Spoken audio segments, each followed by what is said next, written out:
What episode is this? 60? 60. Is it 60? 60. Nice. We both turned 60 today. Right. Well, this is our 60th episode, and as you know, this is the Measure of an Episode, where it is our continuing mission to explore what makes Star Trek proper Star Trek, and not just a ripoff of Stephen King's Christine. I'm Jonathan. Oh, I've never read or seen Christine.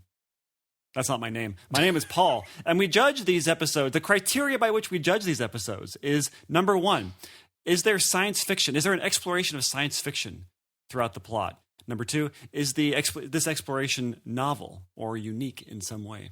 And number three, is there a conundrum of morality or ethical conundrum, if you will? And I'm Paul.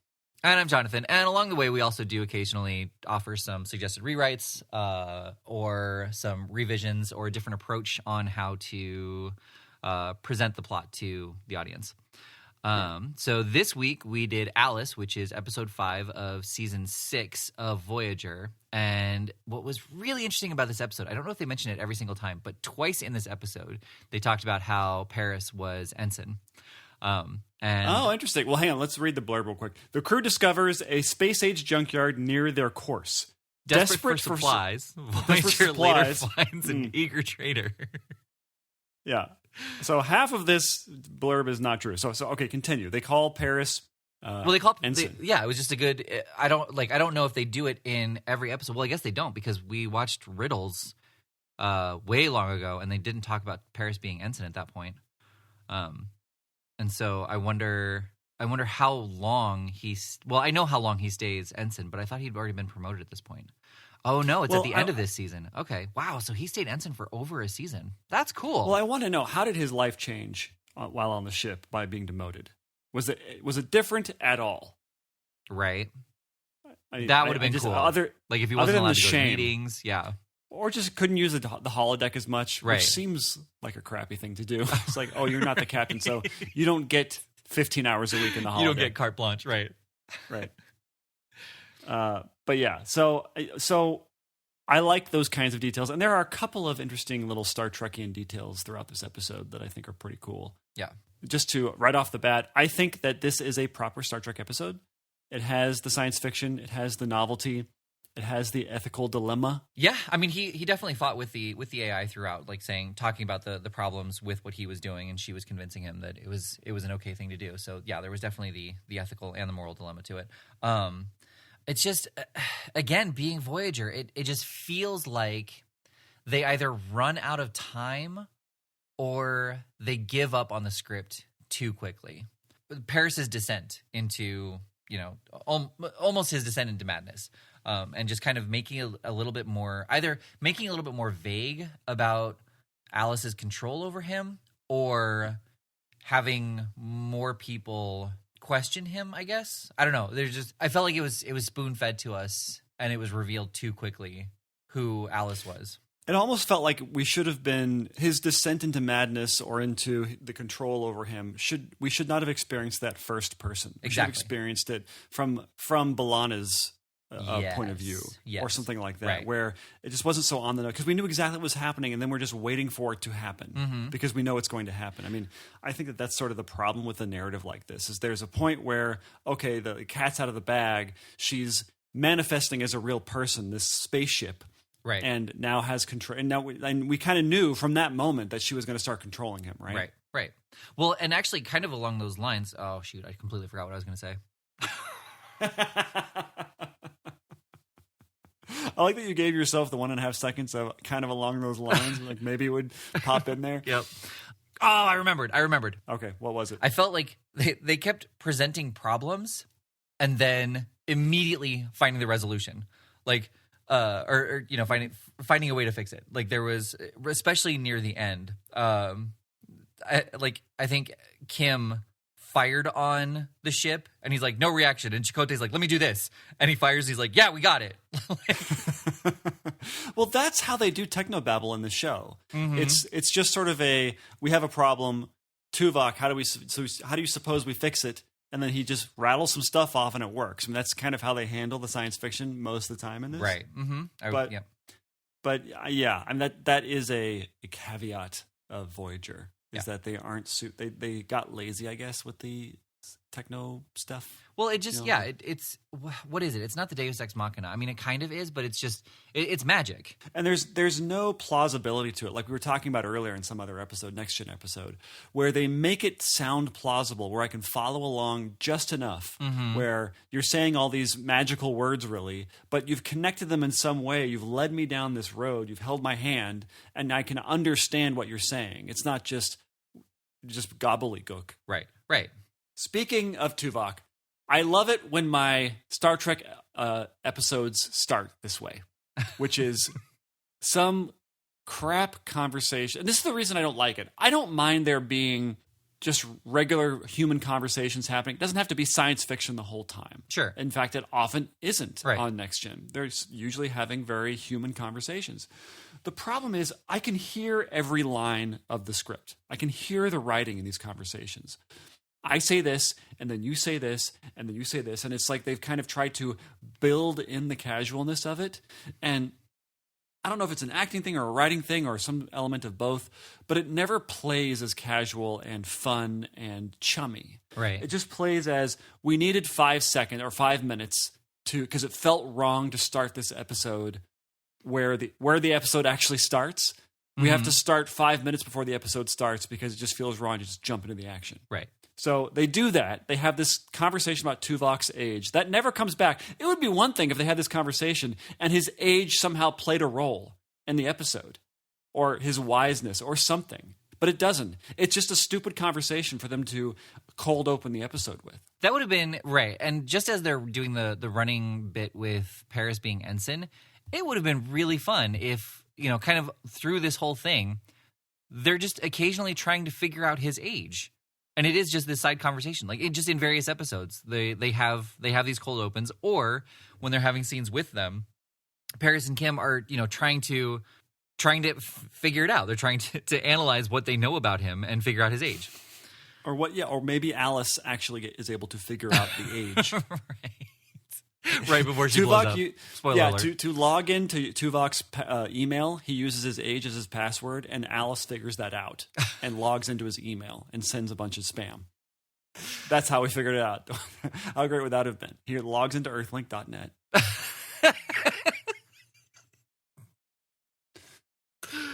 I mean, that's fair. That's early 90s when this was made. Like, it's just going to last forever.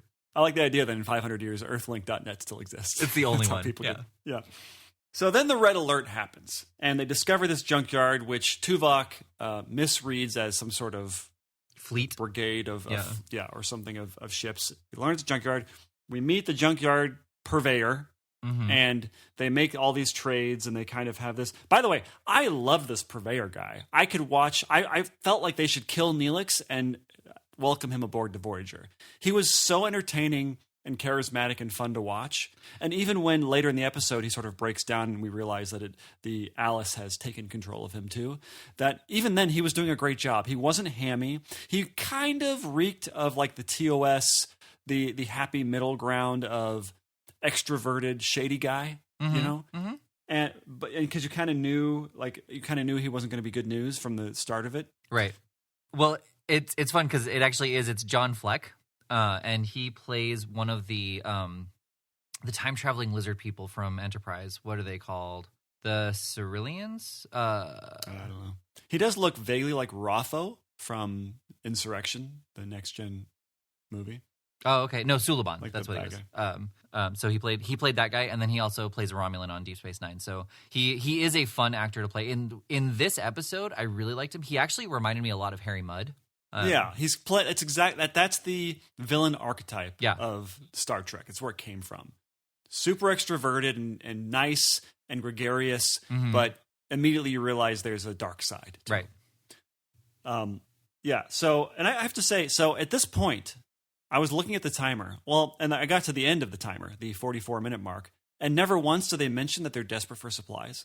Yeah. They never say, "Oh, we need some supplies." Right. This would have been a perfect opportunity. Right. Yeah. Oh, never. But you're saying like because of the blurb? Because the blurb says they're desperate for supplies. Right. When is this something that they ever talk about? They're going to the holodeck. Well, like when you're desperate for supplies, you're not running the holodeck. Right. Well, and not only are they not desperate for supplies, but even Paris says several times, we have these things in abundance. And Chakotay's like, that's our emergency supply. Those might run low soon. Right. And so we're desperate for supplies. If you use one, we will only have 17 left. Do you want that to happen? Ensign? Right? Watch yourself, Ensign. Yeah. So, okay, then they make these trades with this guy. It's kind of fun to watch this happen. And so Paris gets this ship, and he falls in love with this ship. So he buys the ship, and he starts breaking it. Ensign Kim starts helping him, and very soon he starts to become obsessed with it. And then we start to realize why. Is that because somehow the ship has manifested as a real person? Mm-hmm. And we actually have a very interesting little moment in the show. So there's this moment where a oneer in film lingo, where the camera never cuts. They don't ever edit the scene. It's all done with camera work. And so it's probably a 2-minute scene where we first meet Alice in the physical form. Okay. And so Paris is talking to her, and so there's a couple times where we think Tom is looking straight at her, but then she shows up behind him. Mm-hmm. And it's interesting. You don't often see oneers in Star Trek because the sets are usually very fragmented, and there's only certain directions you can shoot from, and it's hard to do that. So it was kind of them flexing a little bit because it was a full set. And he was walking around these things, and the actor was kind of running around trying to, it's very hard to do well. Right. I'm not saying this was a perfect oneer or a super entertaining, but it was one nonetheless. Mm-hmm. And I would have loved to have seen behind the scenes stuff when they did these, because effectively, when you have somebody appear where they're not supposed to be in the geography of the room, they're effectively waiting for the camera to come off of them, getting a signal from the director to say, okay, go. They have to run around the camera and then try and end up on their mark where they're supposed to be in the short amount of time that they have before they're supposed to say their line. It's kind of, I would have loved to have seen that. Maybe there was online stuff I can watch. I don't know. Right. Speaking of like running around, the scene right before this where he goes to the shuttle bay, like he's in his room brushing his teeth, I think, or something, and the ship starts calling out to him. It happens a couple times in Star Trek, and it kind of doesn't make sense to me that you would think, that there's someone who is sneakily running away from you. Like, while he's in his room, he shouldn't be able to hear anyone outside in the hall. And so he's like, B'Elanna, as he's trying to find this. And then he goes out in the hall and he sees the person walking away from him, and it's such a weird trope. Yeah, they're leaning on the horror trope. Right. We talked about this with some other one of these Imaginary Friends horror things. Yeah, something where they're doing something that nobody would ever do. Right. They would call them on their comm badge or on their whatever, on their phone. Like no one would ever just sort of walk around a dark hallway, hello, that doesn't happen in real life. Mm-hmm. You run away, or you call somebody, or you turn on the lights. Right. And I don't know. I don't like it. It's a bad trope. It's a lazy trope because it allows you to lean on that language that doesn't make any sense, so you can get from point A to point B. Yeah. And there were so many different ways that they could have gotten him to the shuttle bay. He could have been restless in his sleep. He could have like fallen asleep and had a dream about the ship, and he realized that there was another part that he needed. Or there was Alice at the shuttle doing something, and and he's like, I wonder who that was, but it gives him an idea, and so he wakes up and he goes to the shuttle, and there's the girl, and he's like, who are you? Right. It was just there's so many different ways that they could have handled it instead of just doing the lazy horror trope, like you said. Well, it would have been interesting. What if she was introduced as sort of another crew member? Right. That kind of just appears. That's the most interesting way to do it, I think. Because I think what they didn't really get into, I don't know if it's really implied in what we're supposed to infer, that it's kind of his ideal woman. And the computer kind of, or the Alice ship kind of scans his brain, figures out what his ideal woman would be. And she kind of resembled B'Elanna a little bit. Mm-hmm. Wasn't an exact replica. Right. But same height, kind of same face, darker hair, kind of not a bully, but not extroverted, but you know what I mean, kind of assertive. Assertive. There you go. And I feel like that. Am I inferring something that wasn't there, but it kind of felt that way? Where they, B'Elanna is almost there for his ideal woman, but not quite everything. Right. Yeah. And so because usually the ideal person does not exist in real life. Right. So I don't know if that was part of it. Did you get that at all, or am I? I mean, kind of, but I also didn't really give it a whole lot of thought. I can see how you got there, but and I. As to whether or not it was the writer's intention, I can't say. Like, just since I didn't see it that way. Well, I mean, it was a good idea, regardless, to have her be a member of the crew that she slowly sort of ingratiates herself to Paris. Right. And it feels more natural as opposed to immediately us knowing that it's some sort of weird hallucination. And we then have to go through this, although we do get an 80s montage, which is nice, of him fixing up the ship. Yes. It reminded me of the movie The Explorers. Did you ever watch this movie? Oh, for sure. Yeah, totally. So there's a montage in that movie where they're fixing up their ship. Uh-huh. And it has cool Jerry Goldsmith music, and it kind of felt that way in this episode. It was like, I mean, this was like 30 seconds tops in this episode, but it felt like that was cool. It was like, oh, this feels like the 80s. It's kind of neat. But it would have been better, I think, because then we have to sit through those things knowing that she's bad news. Right. Versus, oh, wait a minute, maybe Tom Paris and his demotion is going to change girlfriends too, Right. And we make it feel like, oh, he likes this girl better because she doesn't exist. The computer is making her up. Like a holodeck thing. And then we realize that she's not real. She's part of the ship. Right. At a certain point. That would be more, but I think you'd need a two-parter for that, just to have enough time to make her seem naturally integrated into the crew. I don't think so. I think the either direction would have been better than what we got, where we didn't know that she wasn't real, or we saw everything from B'Elanna's perspective, so we never even saw Alice. And like we see Tom talking to consoles. And she's like, is everything okay? And he's like, yeah, I'm just, and he's talking it off.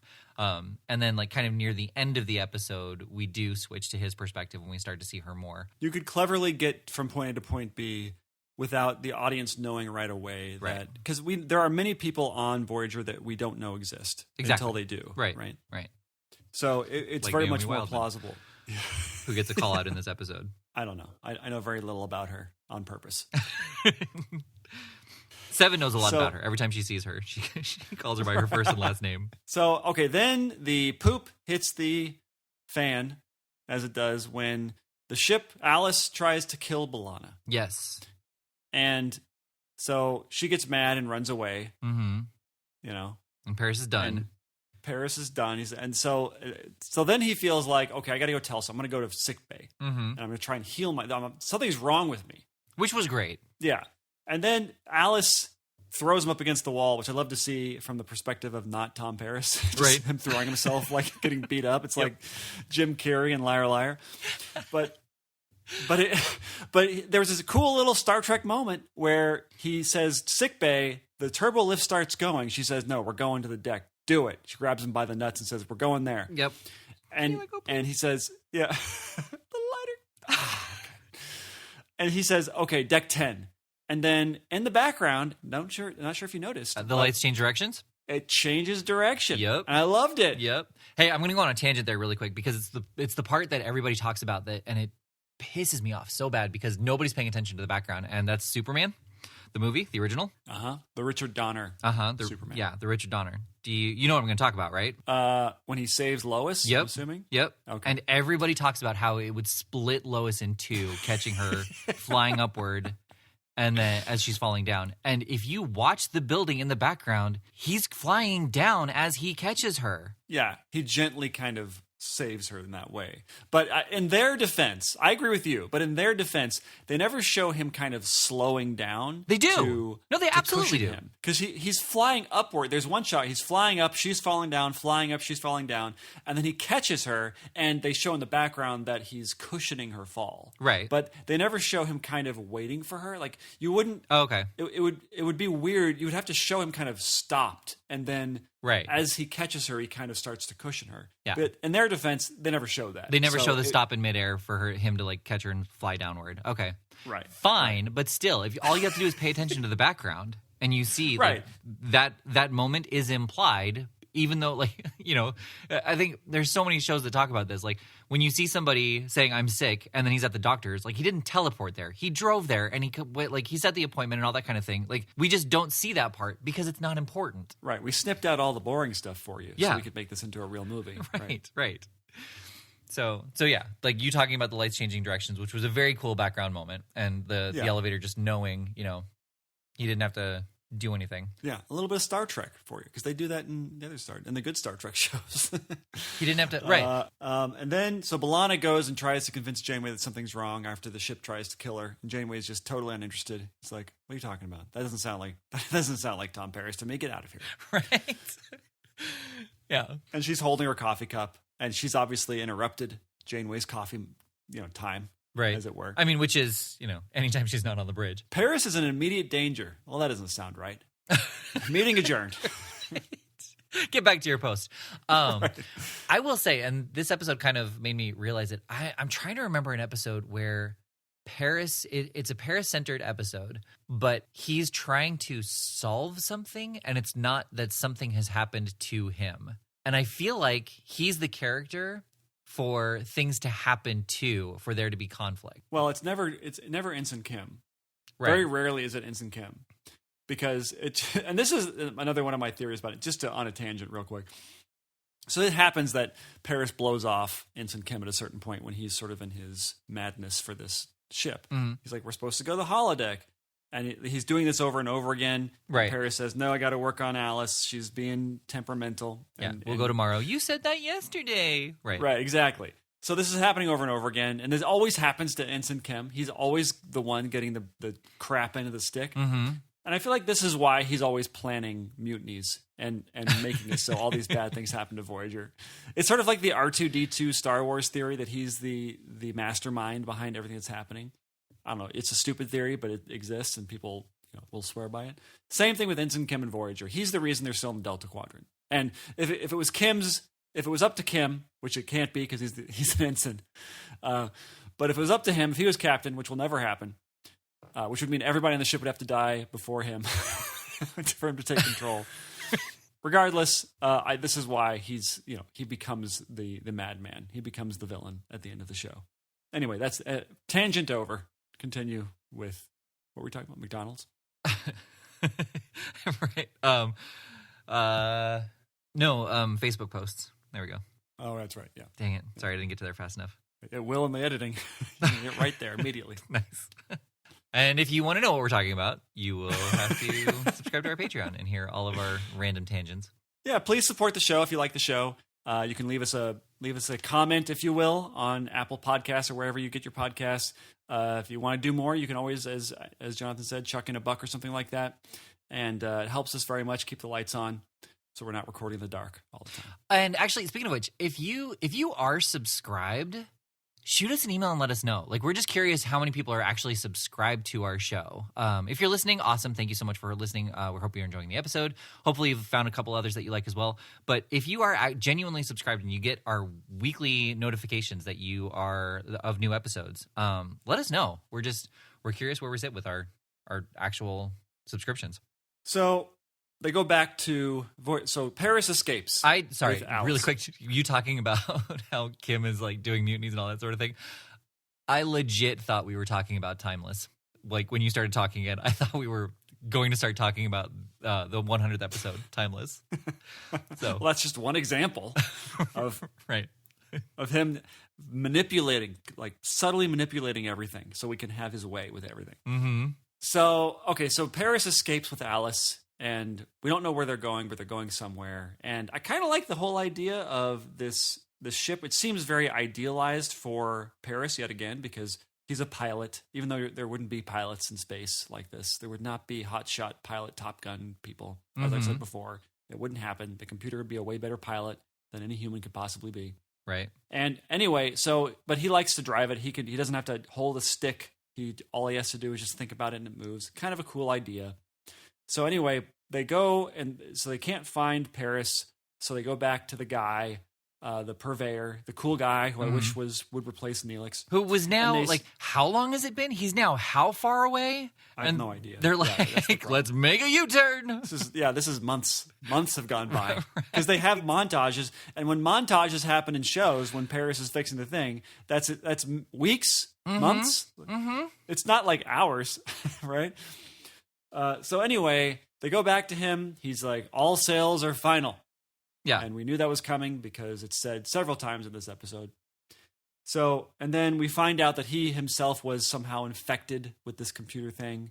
And, it's actually a fun little scene to watch. Right. And they don't ever cut from Janeway's perspective watching this alien guy have a conversation with someone who wasn't there, which I liked. I liked that we didn't have that comedic moment because it would have undercut the seriousness of it. Because he was playing it legitimately. He was playing it authentically like, oh, this guy is tortured. Mm-hmm. He's being tortured by this machine. Mm-hmm, mm-hmm. And I like that they didn't make it turn into a Jim Carrey thing. Right. We're just talking to nobody. So they realize, they do all of these scans. They realize what's happening. I actually forgot. No, but okay, so hang on. Just to speak to that, just thinking about it.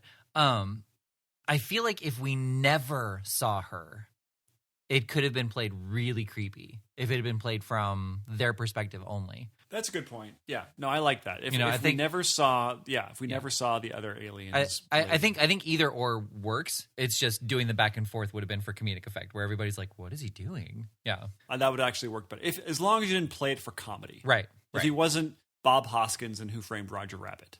Right. Right. Trying to get the sandwich away or whatever. I don't know. It's always entertaining. I love that movie. You want to talk about that for 45 minutes? Anyway. So they find him again, and okay, there's this point in the episode. If you want to hear our 45-minute conversation about Who Framed Roger, no, just kidding. Then you're gonna have to go somewhere else. Not even on Patreon. So they get to a point where Paris is being led into this fountain of something. I forgot what it was. It was a MacGuffin. It didn't matter. They had a destination to go to that they could arrive at. Right. And so this ship is actually an advanced ship that even Voyager cannot penetrate. And they can't shoot at him because it hurts Tom Paris. And the way that they're able to know that is the Doctor, even though the shields on this little shuttlecraft are up, which means you cannot go through it. Like there's nothing to go through. You can't beam through it. You can't take readings. You can't shoot through it. The shields are up. Yet they have a readout of all of Tom Paris's life signs and stuff. It's like, well, we can't do that. We're going to kill him. We don't know. It's like, how do you know that? And then later they send B'Elanna in telepathically or whatever so she can help Tom realize what he's doing. Mm-hmm. And the shields are still up. I thought that when shields were up, that meant that it was impenetrable. Did I miss something? Well, kind of. What you missed is how smart Janeway is. Oh, wait. Was it her idea? It was. To do this? Yes. Oh. Should have been the Doctor's idea. It should have been. That's his thing. But no, she was in the room, so she's the smartest person in the room. She wasn't even in the room. That's how smart she is. She was on the bridge. And it's never, like, they always had to do this thing. It's like, I've got an idea. And then they cut to the idea. Like, we don't actually know who had the idea, but she said, I got an idea. Right. And then, they cut out all the, like, as you said, the shoe leather of getting from the home to the doctor's office. Mm-hmm. Well, and so, no, what she said was, she said something about, could you submit a communications array or something like that through this connection you have with the neurogenic system? And the doctor's like, I guess so, but why? And she says, you just, I'll tell you in a moment. You need to have it ready in 5 minutes. And so that's how it was. So the neurogenic connection was through Abaddon, and that's how they were able to penetrate the shields and all that sort of thing. Because if they weren't able to, if there literally was no connection, then he should have been fine. He should have been severed from her connection with him. The shield thing, but the shield thing still doesn't hold. Like, I feel like I thought shields were this constant law in Star Trek that you could not get through them. There's nothing that can get through shields. Well, I mean, we've had space things go through shields all the time. Space things, like unknown aliens, like those little light spheres. Like, I guess that's true. They go through shields all the time. But yeah, so in this episode, nothing was penetrating the shields. However, there was this link between Abaddon and Alice I'd have to go back and watch that scene, but I'm trying to. I mean, it's irrelevant, but yeah, that would be a huge flaw. But anyway, yeah. So that's how it was connected. So and that's how B'Elanna was able to jump in there. And I liked that she kind of took over, but I feel like it should have either been they were both there the whole time, or he could only listen to one or the other. But they kind of started to argue with each other.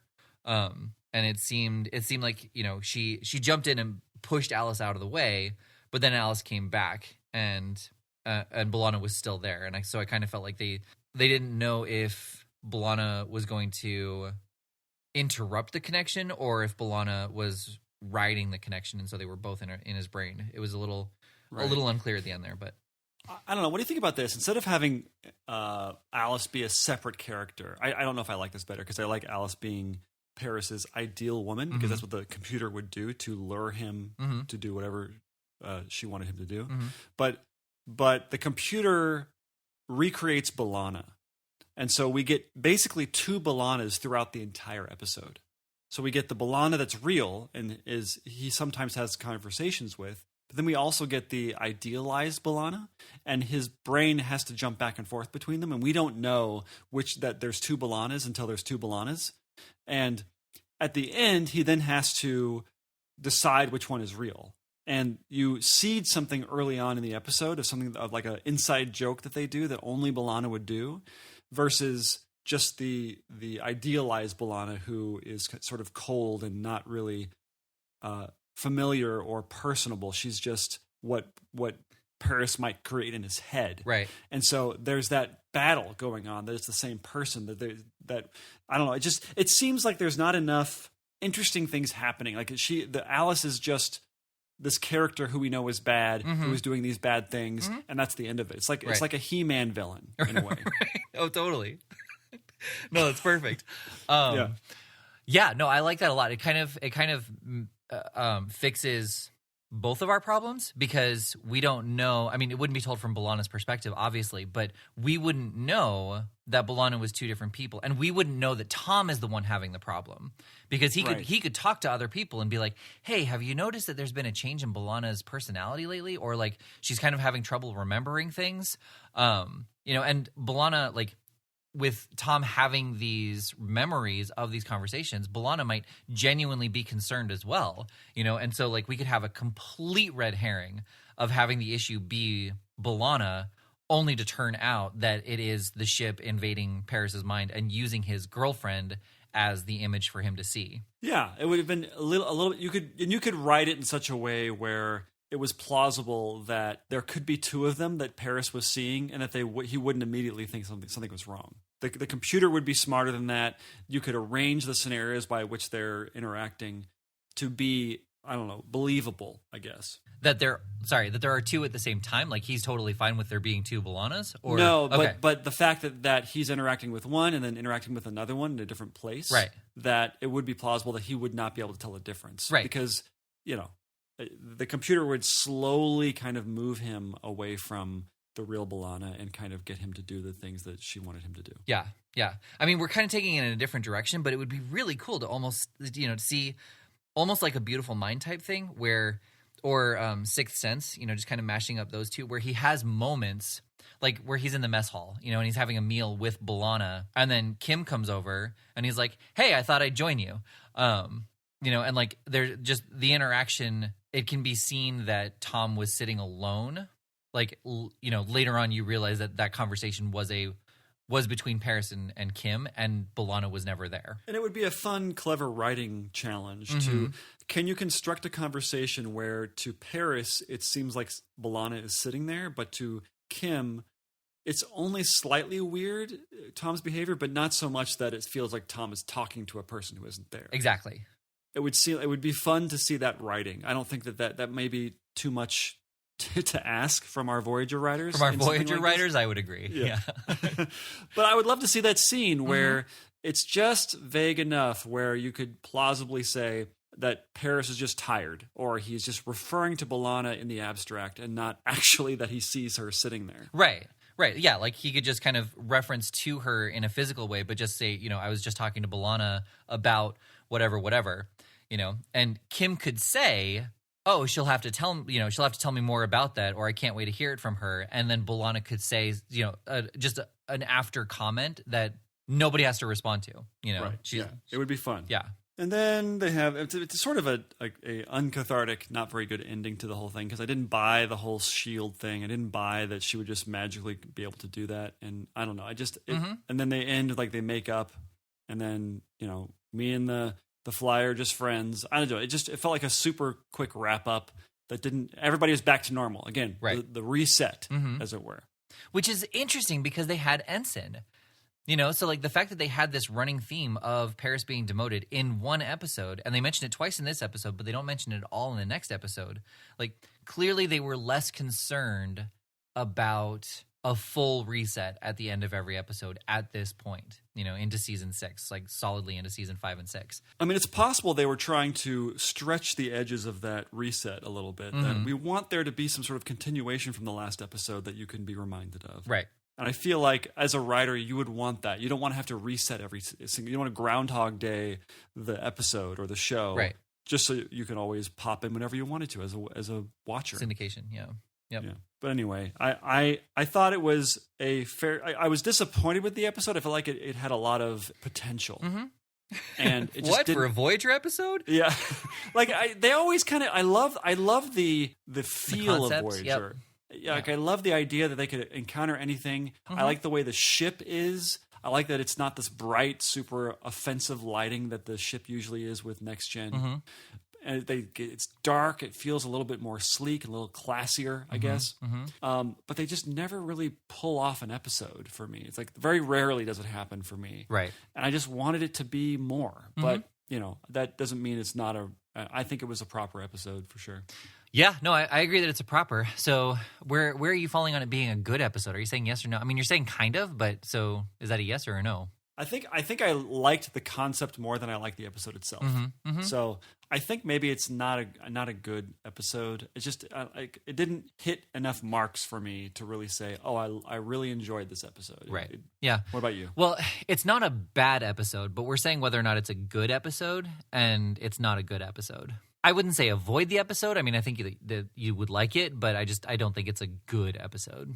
Yeah, or watch it for its potential and be disappointed at the end. Right. There you go. That's a great way to watch it. All right, let's see what we're watching next. Sounds good. Star Trek, The Deep Space Nine, Season 1, Episode 9, Move Along Home. Commander Sisko in dress unicorn. What? Sorry, I misread that. Dressed as a unicorn, prepares to receive the first formal alien delegation from the Gamma Quadrant. The Gamma Quadrant. Hello? Yeah, I'm with you. That's it. That's Oh. the whole thing. Yeah, so a visiting delegation from the Gamma Quadrant turns... Oh, this is... Wait, tell the audience what you're doing. So, sorry. First off, your blurb... Again, is clearly by someone who watched the cold open and stopped there. Gave up. Yep.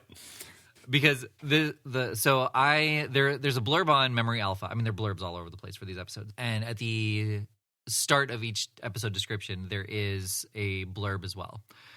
So we're going to try to start using the two of them. We'll see how this goes. This might be a short-lived thing, but and just trying to figure out what the episode is based on the two blurbs. Kind of already looking at this, I kind of feel like I want to just use the Netflix one, just because they are so vague. Like synopses? Are they synopses or are they actually just blurbs? It's a blurb. A visiting delegation from the Gamma Quadrant turns 4 crew members into pieces for a bizarre game. Oh, so that person actually probably watched the episode. Right. Okay. Well, I like the fun of the Netflix blurb though. Yeah. I don't know. I like those. Yeah. This was a one-time experience. Experience. Yeah. Yeah. That we will not do again. Let's just stick with Netflix for as long as it's on Netflix. Hopefully it's there for the next 12 years. Right. Hopefully. Yeah. But for this episode, let's go watch it. All right. For this episode, I've been Jonathan.